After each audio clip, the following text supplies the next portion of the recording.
Clann Lir, le Ben Lenahan agus Charlie Krantz.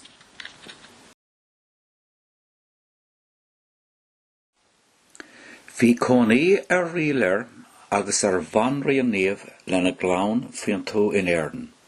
Gar de loch darbhrach, carar cluine a bhí orthu. Fionóla féachar agus con. Ba í fionóla an téba hinne, agus thug sí ara tá dratharacha go brodóil. Ba vinnig iad ime faoin éir ag sprí coislacha, nó san arís agus anebethe na cuile ina ggólódar. A chlán tar a bhaile a gléig lir trasna an lacha, gach tróna ag am den éir. Agus hiocadíiste ré, fionóla agus a dratharacha lena taobh go sanna sásta. Tailech grábhar sanna a bhí antó, agus rinne lir agus níomh gach a réad siad chun a glán a chinál sláán agus sásta. Lá grúmas sa gíre, bhúltanas an bhanrion. Bhí an clán ag súil go dtiuc biseach a ré, ach bhí tinnis a ré ar feigi bhad. Crennig an bhanrion a clán ina timpeall agus dúirt. Bí mór le chéile I gcónaí, túr ara dá chéile agus beag sibh sanna. Nuair a cailleadh níomh, bhí brón agus brise crí ar lir agus ar na páistí, agus go dainn ar fud na hÉirinn. Curach an bhanrion agus go leor ina dhéag sin, bhí lir ar cuairt lena athair ba. Tá sa gom go bhfuil brise crí ort a lir, agus feic an brón na ngasúr, agus seans gur cóir dóibh máthair eile a bheith acu, a dúirt ba lena bhach. Dra fór na banriona seans. Rinne lir a bhacnamh. Labhar sé le hífe, dra fór níomh, agus cín an bhirt ar fósa. Tháinig ífe arás leis an glán go loch darbhrach. Bhí ífe áling glóise ach ní raibh is ag lir gur cailleach a bhíontaí, agus go raibh sí an éad le mórán daoine timpeall iarthaí.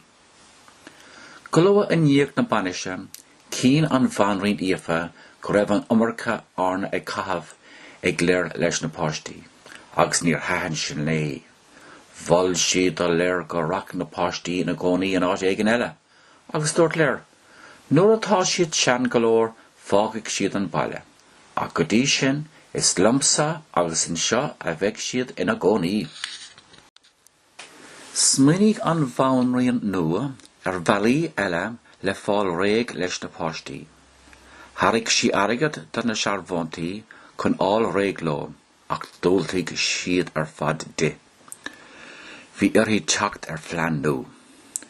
Lámháin bhí si go léir ag snáb, agus cur ífe faoi dríochtaíad, agus rinne sí eile as gach duine acu.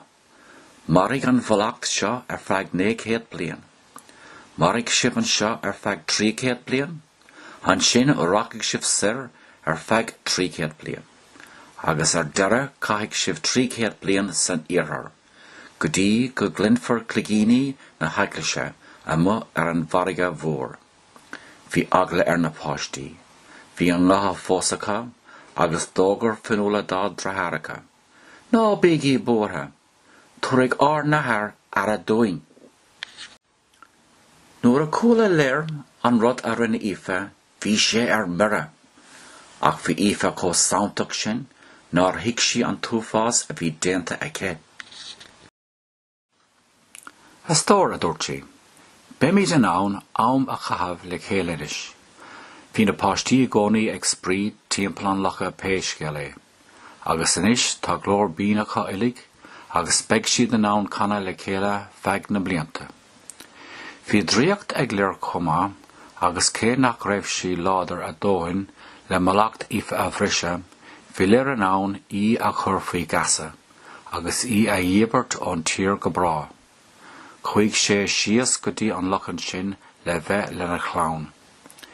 Ní féidir linn an loch a ágáil a athir a dúirt fionóla, ní réigh mé sibh a dúirt lir, agus thóg sé teach beag a bhróch an locha, ag cosan na nalaí ina ggólódar.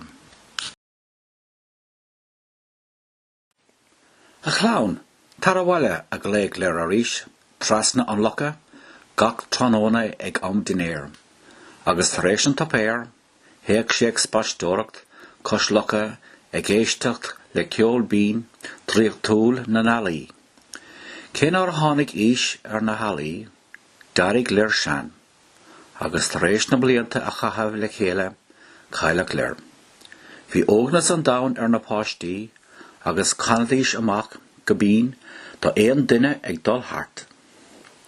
Tháinig cuairteoirí chun an locha, agus bhí iontas orthú nuair a chonaic siad na halaí speisialta. Scap an scéal, agus tháinig na slúite chuig an loch le héisteach leo. Ar feadh 200 bliain, bhí cóilúdar agus cuairteoirí ag Clann Lir cos locha, cé go airigh siad a disme áirigh utha. Lá bháin detal siad amach os cionn an locha, agus I bhfad géin.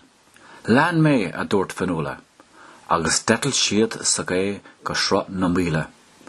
Díreach mar a dúirt íofa a chuirí can, is an seo a bheimid ar feadh 300 bliain eile.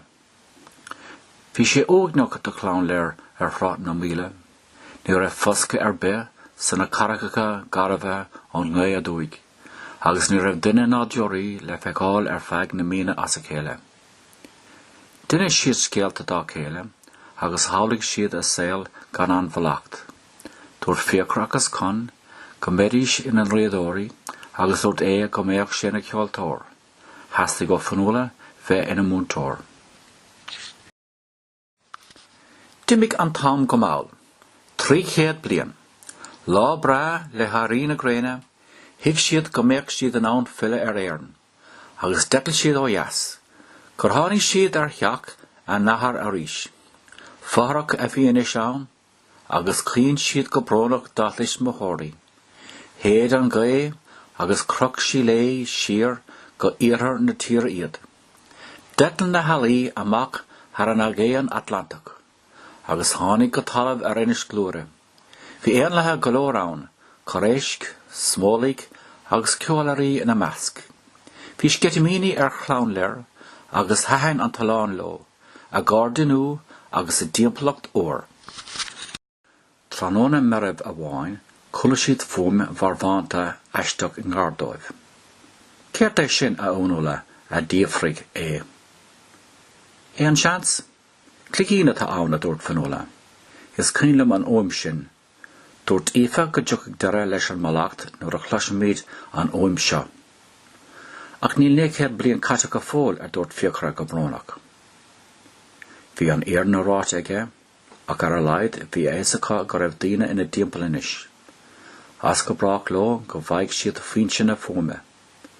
Chas siad ar an marc mac é bhóg, a thóg an sépéal áit a raibh an chlogheach.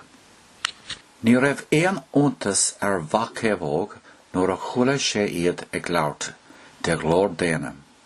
Cé go raibh darúd déanta ag go leor faoi Clann Lir, bhí si go láidir sa chiine ag bhac é bhóg. Tháinig sé go héireann in éon toras, le níd aimsú agus a chosint. Bhí sé mar a bheith athair eile don na halaí.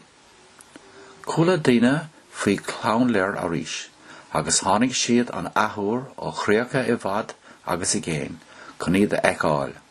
Chur na héanlathe dríochtúla seo, iontas ar na daoine lena scéalta, lena geol agus lena neangda. Dinis na halaí na scéalta a bhí cloiste acu thar na blianta, agus go dainn, anis ba cheoltóirí, dríadóirí, agus múntóirí iad, díreach mar ab ansa leo. Ar an lá dearnach den 900 bliain, fúil an cligéin agus hic na cletí díobh. Daoine déana a rís iad. Bhí dalú déanta gom ar an goma a bhíoch oring a dúirt fanúla. Bhí na páistí sásta, ach ní raibh deire leis an scéal áfach. Chuig siad an ís go gasta, agus salar éag siad, ghlach siad buíochas leis an manach, as a chartas agus as a chúnamh. Chur mac é bhóg sa ralig le heis an tépéal iad. Go méag siad le chéile, sa tíríocht mar a bhí siad ar dain. ba chúis bhród dá dismóthirí an sonas agus an sásamh a scap siad. Leabhar mac é bhóg faoin na halaí. Duine sé scéal Clann Lir ar feadh a héalh ada féin, agus cinntigh sé nach néad faoi darúd go bhrág orthú.